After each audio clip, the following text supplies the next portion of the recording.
တညမှာအိမ်သာသွားဖို့ထွက်လာတဲ့မိန်းကလေးဟာပုံမှန်မဟုတ်တဲ့ထူးဆန်းမှုတစ်ခုကိုသတိထားမိလိုက်တယ်။အဲ့ဒါကသူ့တိုက်ခန်းအပြင်ဘက်မှာဆက်ရုပ်တရုပ်ရှောက်သွားနေတဲ့အတန်နဲ့တူနေတာပါပဲ။သူလည်းအတန်ကြားရတဲ့ဘက်ကိုဓမီနဲ့ထိုးကြည့်လိုက်တော့စပွဲတစ်ခုအနောက်မှာပုံမှုစူးစမ်းရင်းဝင့်နေတဲ့တံမဏိဆက်ရုပ်တရုပ်ကိုလှမ်းမြင်လိုက်ရတယ်။အေမီလည်းတကားကိုအမြန်တော့ခတ်ပြီးသူ့အိတ်ခမ်းထဲကိုတုတ်ချေတင်ပြေးတော့တာပေါ့။ဒါပေမဲ့အိတ်ခမ်းတကားကဆက်ရုပ်ရဲ့တံမာလာတဲ့ကိုယ်တဲ့ကြီးကိုဘလို့မှမရှင်းနိုင်ခဲ့ပါဘူး။ဆက်ရုပ်ကတကားကိုအေးအေးဆေးဆေးပဲတွန်းဖွင့်ပြီးအထဲကိုဝင်လာခဲ့တယ်။အလွန်မင်းထိတ်လန့်သွားတဲ့အေမီဟာစပွဲအောက်မှာကွေးကွေးလေးပုံရင်းအသက်ကိုအောင့်ပြီးလုံးဝအတန်မထွက်ပဲနေမိတာပေါ့။အခန်းထဲကိုဝေးဝဲကြည့်ပြီးတဲ့နောက်မှာတော့ဆက်ရုပ်ကစပွဲရဲ့အရှိတက်မှာလာရက်လိုက်ပါတော့တယ်။တေချာစိုက်ကြည့်လိုက်တော့မှဒီဆက်ရုပ်ကရန်လိုတဲ့ပုံစံမပေါ်တာကိုအေမီသတိပြုမိသွားတယ်။အဲ့ဒါကစက်ပစ္စည်းပိုင်းဆိုင်ရာကန့်သက်ချက်တွေကြောင့်စကားမပြောနိုင်ရှာပဲသူဘာလို့ဒီကိုရောက်နေလဲဆိုတာကိုရှင်းပြဖို့နည်းလမ်းမရှိဖြစ်နေတာပါ။အေမီကသူ့ကိုအခုထိမယုံကြည်သေးတာကိုမြင်တော့ဆက်ရုပ်ဟာတိတိတတ်တာကိုပြတလဲဖြစ်သွားရှာတယ်။ပြီးတော့အေမီနဲ့သူ့မောင်လေးတို့ရဲ့ဓာတ်ပုံကိုကောက်ကင်ပြီးပုံထဲကကောင်လေးကိုလက်ညှိုးထိုးပြလိုက်သူ့ကိုယ်သူပြန်ထိုးပြလိုက်လုပ်နေတာပေါ့။လွန်ခဲ့တဲ့9နှစ်ကပျောက်ဆုံးသွားခဲ့တဲ့မောင်လေးဟာသူကိုယ်တိုင်ပါပဲလို့ပြောပြဖို့ကြိုးစားနေတဲ့အတိုင်းပါပဲ။ဒါပေမဲ့လည်းအေမီအနေနဲ့ဒီလိုပြောဆိုချက်ကိုဘလို့မှမယုံနိုင်ခဲ့ပါဘူး။သူကဓာတ်ပုံကိုဆွဲလုလိုက်ပြီးဆက်ရုပ်ကိုကန်ထုတ်ပစ်လိုက်တယ်။ဒီရုံရင်းဆန်ခတ်ဖြစ်တန်ကအင်ရှင်ရဲ့အာယုံဆိုင်မှုကိုချက်ချင်းပဲဆွဲဆောင်သွားခဲ့ပါတယ်။အင်ရှင်ကဆက်ရုပ်ကိုမြင်လိုက်ရတဲ့အချိန်မှာပဲအကြီးအကျယ်လန့်ဖြတ်သွားတော့တာပေါ့။ဒီကဘာမှာတော့ဆက်ရုပ်ကိုလှုပ်ဝက်လက်ခံထားတာဟာကြီးမားတဲ့ရာဇဝတ်မှုတစ်ခုလို့သတ်မှတ်ထားတာလေ။အာနာပိုင်းတွေသာတည်သွားရင်ဒီတိုက်တစ်ခုလုံးကလူတွေပါအပြစ်ပေးခံရနိုင်ပါတယ်။အင်ရှင်ကတဖြည်းဖြည်းနဲ့ပိုပြီးဒေါသထွက်လာပြီးရဲကိုချက်ချင်းဖုန်းဆက်တိုင်မယ်လို့ချိန်ချောက်လာပါတော့တယ်။စကားများနေတော့မှသူကအေမီကိုကြမ်းပြင်ပေါ်လဲကျသွားတဲ့အထိတွန်းပစ်လိုက်သေးတာပါ။ကံကောင်းချင်တော့အေမီဒဏ်ရာမရခင်မှာဆက်ရုပ်ကသူ့ကိုအမြန်လန်းဖမ်းပေးလိုက်နိုင်တယ်။အဲ့ဒီနောက်မှာတော့သူတို့မောင်နှမ2ယောက်တည်းပဲတည်တဲ့လှုပ်ဝက်လက်ဟန်တစ်ခုကိုလုတ်ပြပြီးအရှိကိုဖြည်းဖြည်းချင်းတိုးလာခဲ့ပါတယ်။အင်ရှင်ကိုနေရာမှာကတ်တုံးမခံရခင်မှာပဲအင်ရှင်ကဒေါသတွေလုံးဝပေါက်ကွဲသွားပြီးရဲဖုန်းဆက်ဖို့အခန်းထဲကိုအပြေးလွှားသွားပါတော့တယ်။ဖုန်းလိုင်းဝင်သွားတာနဲ့သူကအော်ပရေတာကိုသူ့ရဲ့လိပ်စာကိုអော်ပြီးပြောတော့တာပေါ့။ဒါပေမဲ့တစ်စက္ကန့်ကြာမှပဲ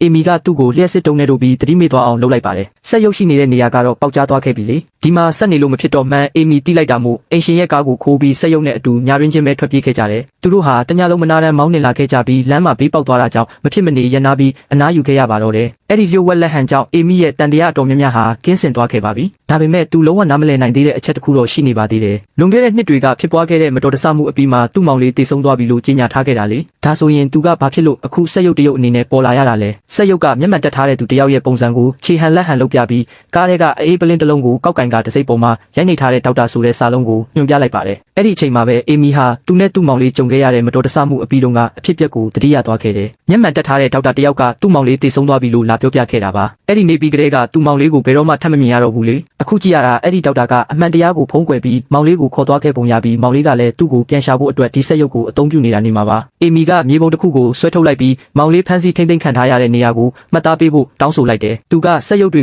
ုထိမ့်သိမ်းထားဖို့အသုံးပြုတဲ့ပိတ်ပင်တာမြင့်နယ်မြေဖြစ်တဲ့တဲကန်နာယာကန့်သက်ဆောင်ရဲ့အလဲဘဟိုတိတ်တဲ့ကိုဓာတ်ရိုက်ညွှန်ပြလိုက်ပါတယ်။စိတ်ကူးထဲမှာလည်းအနေရရှိဆုံးနေရာတွေကတစ်ခုဖြစ်လို့လွန်ခဲ့တဲ့ဆယ်စုနှစ်တွေကတည်းကလူသားတယောက်မှမဝင်ရောက်ဘူးတလောက်ပါပဲ။တယောက်တည်းနဲ့အထဲကိုဝင်ဖို့ဆိုတာကတော့ဘလို့မှမဖြစ်နိုင်တလောက်ပါပဲ။နီလန်တွေအားလုံးကုန်ခန်းလူနီးပါးဖြစ်နေတော့မှပဲအေမီဟာအချက်တစ်ခုကိုရုတ်တရက်တတိယသွားခဲ့တယ်။သူ့အိမ်ရှင်ကကန့်သက်ဆောင်တွေကပစ္စည်းတွေကိုအွန်လိုင်းကနေမကြာခဏဝယ်လေးရှိပြီးအဲ့ဒီအထုပ်တွေပေါ်မှာပို့ဆောင်သူရဲ့လိပ်စာအမြဲပါလေးရှိတာကြောင့်ရောင်းတဲ့သူဟာဒီစုံထဲကိုဘလို့ဝင်ထွက်ရမလဲဆိုတာတေချာပေါက်သိလိမ့်မယ်လို့ဆိုလိုတာပါ။ဇဝေဇဝါမဖြစ်ပဲသူတို့ဟာနယူးမက္ကဆီကိုမှာရှိတဲ့ပစ္စည်းပို့တဲ့နေရာစီကိုယထာစီပြီးချက်ချင်းပဲခီးစတင်ခဲ့ကြတော့တယ်။ရောက်သွားတဲ့အခါမှာတော့အဲ့ဒီမှာဘလို့ဆိုင်မျိုးမှရှိမနေတာကိုသူတို့တွေးလိုက်ရတယ်။အဲ့ဒါအစားညတိုင်းကုန်တင်ကားကြီးတစ်စီးရောက်လာတတ်ပြီးကန့်သက်ဆောင်တွေကမှောင်ခိုပစ္စည်းတွေကိုဝယ်သူပေါင်းစုံနဲ့လာရောက်အယောင်းဝယ်လုပ်လို့ရှိတာပါ။ဒီတစ်ခေါက်မှာတော့ကုန်တင်ကားပိုင်ရှင်ရဲ့ဝယ်သူဟာဆက်ရုပ်ကိုအဝေးကနေထိန်းချုပ်မောင်းနေတဲ့ Mike ဆိုတဲ့လူတစ်ယောက်ဖြစ်နေပါတယ်။သူတို့နှစ်ယောက်ဟာ10နာရီမှတွေ့ဖို့ချိန်ထားကြပေမဲ့နှစ်ယောက်စလုံးကတတ်မှတ်ချိန်ထက်စောပြီးရောက်လာခဲ့ကြတာပေါ့။ကုန်တင်ကားပိုင်ရှင်ကတကားကိုဖွင့်ပြီးတစ်တာတစ်လုံးကိုဆွဲထုတ်လိုက်တယ်။အထဲမှာတော့စုဆောင်းသူတွေကြားတဲ့အလွန်တမိုးကြီးတဲ့1893ခုနှစ်ကရှေးဟောင်း6လုံးပြူတနက်တစ်ပြူရှိနေတာပါ။ဒီလိုမျိုးယတနာကကန့်သက်ဆောင်တွေကနေပဲရနိုင်တဲ့ပစ္စည်းမျိုးလေ။ Mike ကအလွန်ပဲစိတ်လှုပ်ရှားသွားပြီးအဲ့ဒီပစ္စည်းအတွက်ဒေါ်လာ2000ချက်ချင်းပဲပေးဖို့ကန့်လန့်လိုက်တယ်။ဒီမှာခမားအတွက်ကြည့်ပြည့်နဲ့ဟုတ်ကဲ့ပါခမား။ဟုတ်တယ်မူရင်းကြည်စံတွေရောအကုန်လုံးပါပဲ။ကြည်စံတွေကိုတော့ကျွန်တော်လက်ကားထည့်ပေးလိုက်တာပါ။ကဲဒါမျိုးလည်းဖြစ်တတ်တာပဲလေ။ကုန်တင်ကားပိုင်ရှင်က Mike ကပတ်စံပေးမဲ့အစားပစ္စည်းကိုလူဖို့ကြံစီနေတာကိုသိလိုက်ပြီးတက်ပြင်းကိုမတက်တာပဲချလိုက်ပေမဲ့သူကတော့လုံးဝကိုတည်ငြိမ်နေသေးပါပဲ။သူကထူးဆန်းတဲ့လက်ဟန်တစ်ခုကိုလုတ်ပြပြီးအမိတ်တစ်ခုကိုអော်ပြောလိုက်တယ်။အံ့ဩစရာပဲ